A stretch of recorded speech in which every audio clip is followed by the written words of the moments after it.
everyone, and welcome back to Homeschool and Chill, the channel that seeks to alleviate your stress and anxiety about homeschooling. My name is Corinne, and today I just want to talk to you a little bit about burnout.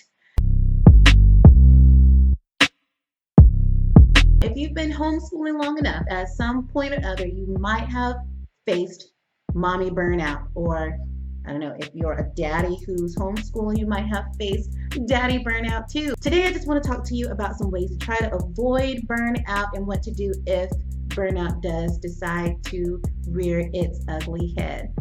What is burnout in the first place? No matter whether you are homeschooling or there's a job that you're working at or there's a project that you're working on or anything in life, if you overexert yourself, if you're working really hard, then at some point you might face burnout. And that holds true for homeschooling. The biggest problem that I see with moms having burnout is because we're just trying to do it all. And that's kind of the case with moms in general, even if you are not a homeschool mom or if you weren't previously a homeschool mom before this whole COVID-19 thing started.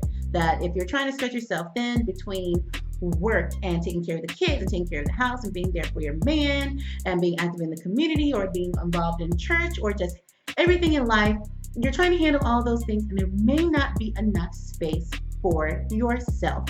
So burnout, I think the main reasons why burnout occurs is because you're doing way too much and or you're not taking care of yourself enough.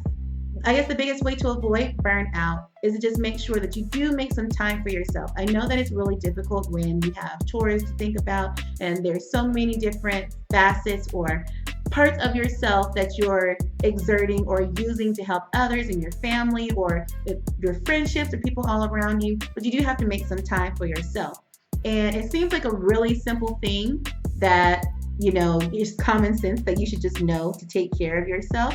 But when you become a mother, it seems like that part of your brain kind of gets switched off to know to take care of yourself. You're so busy making sure that you take care of your children, you're trying to take care of your home and your husband and all the needs of all the people who are attached to you, and your nurturing side becomes so strong that you forget to take care of yourself. And it can be any aspect of life. Some things are a little more blatant where hey, I've got to take better care of myself. I have got to stop eating junk and I've got to make time to exercise more.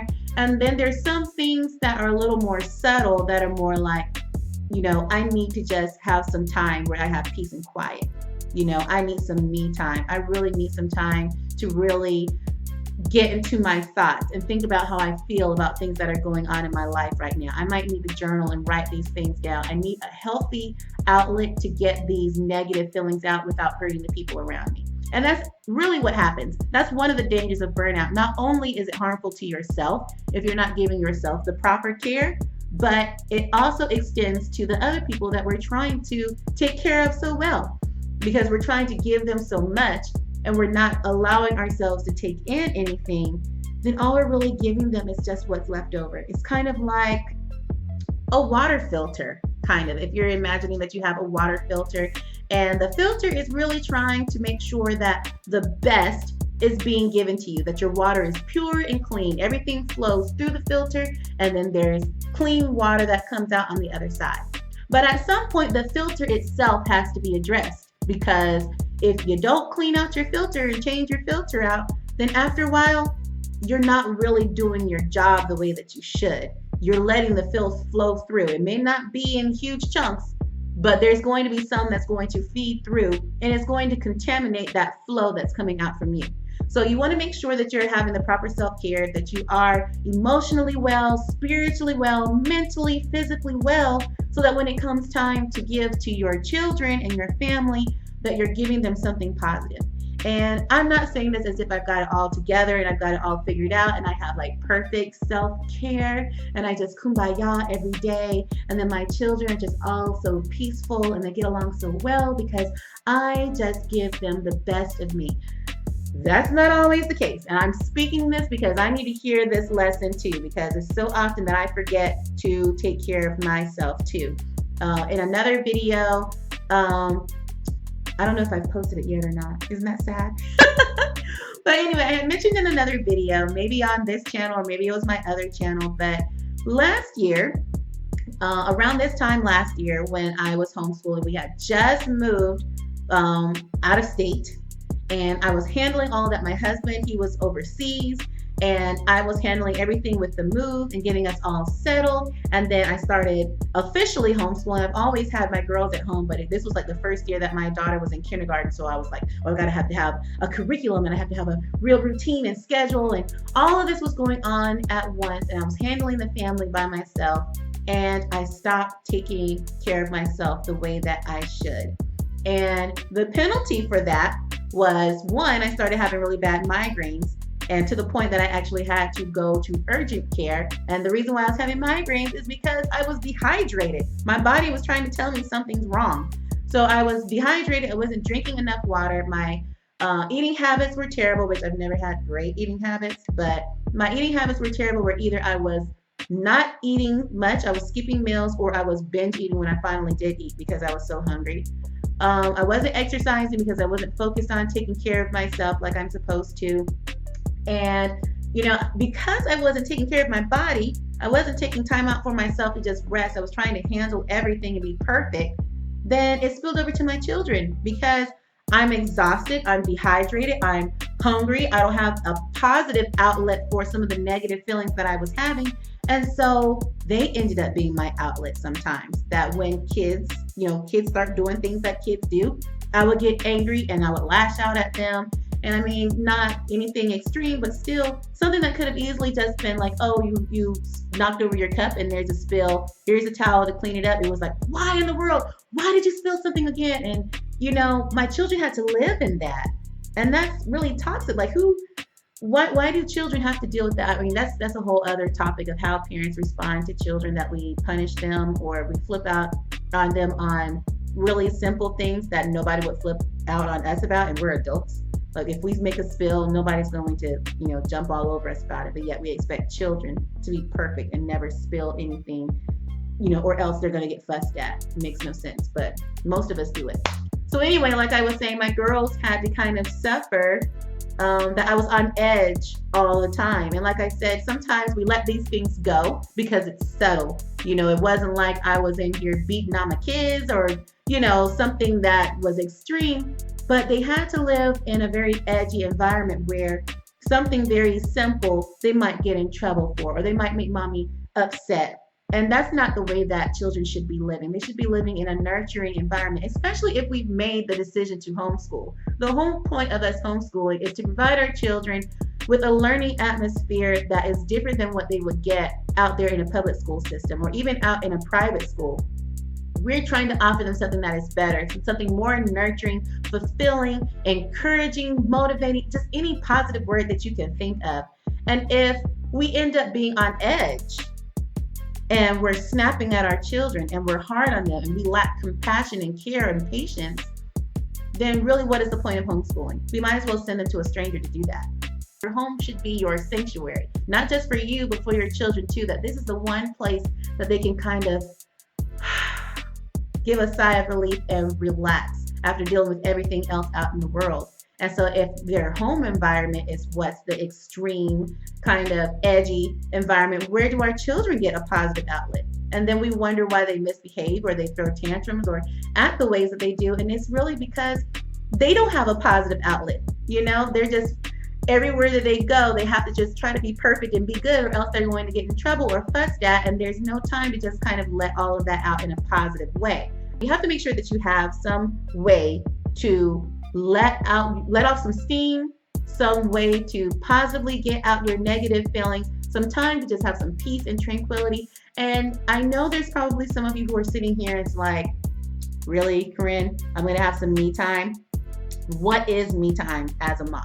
And I get it. I totally get it. I have 3 girls and they're ages 6 and under. And I completely understand that sometimes me time is just going in the bathroom and just staying in there a long time. Like, okay, the kids are watching a movie, they're playing with toys. I'm just going to go in this bathroom and I'm just going to stay in here, And sometimes that's all you need. If the day is getting kind of rough or whatever, sometimes it's not always that you need to go to a spa or that you need a vacation or anything like that. Just taking little chunks of time throughout your day to just kind of get yourself together, get your frame of mind right, That's all it takes sometimes. And for me, it is kind of like a long trip to the bathroom. My husband will even joke with me sometimes that he'll come into the bathroom and he's just like, "You're still in here?" He probably thinks like something is seriously wrong with me digestively, but I will go in the bathroom and I'll just stay, whether I'm just, scrolling through my phone. And if you do choose to do that, find something positive, or else it's not going to be beneficial if you're going to soak in all the negativity of the world. But, I'll just go through Pinterest and find something neat, like something a project I want to work on, or some decorating or something that, I want done to the house or whatever. And it's just a little bit of time where nobody is begging me for anything, and I can just kind of have a little breather to just jump back in there and do whatever it is that I need to do. So I'm not saying that you're going to be able to find some huge, elaborate, expensive thing to be able to do for your me time, but just find those little moments to steal away. If you have a large pantry, like, go hide in your pantry. Hide from your kids. I highly recommend hiding from your kids and like little, short 5-minute intervals or something. Go hide in the pantry.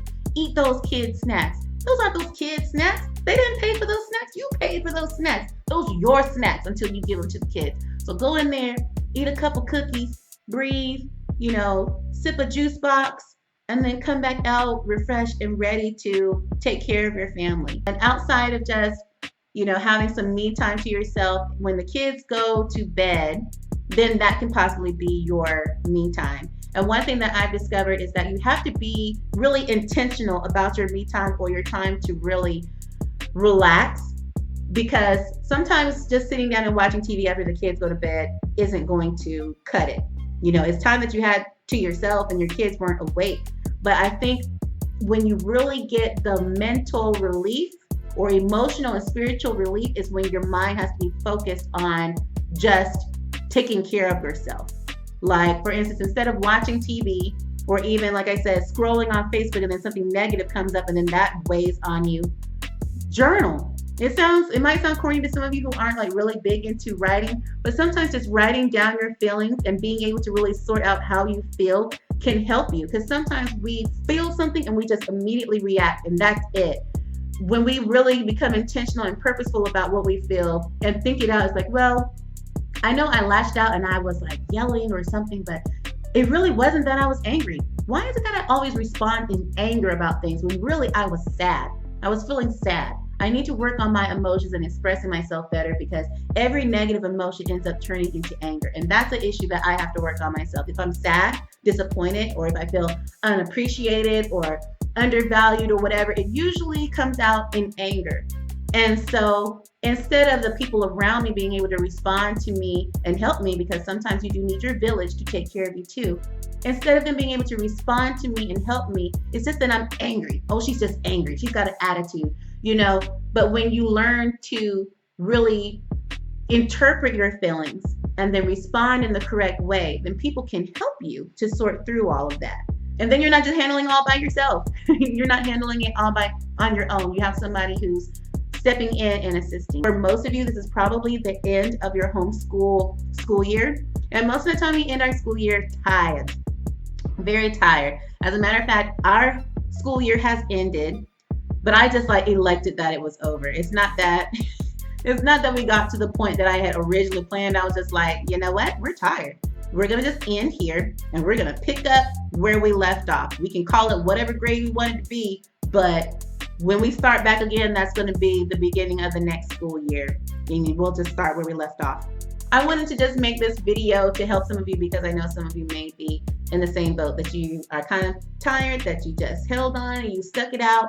With this whole COVID-19 thing going on, your homeschooling probably is a little off because you're not able to do your trips to the library, or your kids aren't able to go to the activities they normally go to, or your field trips. Like, oh my gosh, we had plans to go to the zoo, the aquarium, the beach, the museum. There were so many things that we had planned for the spring, and then spring came and we're in the house.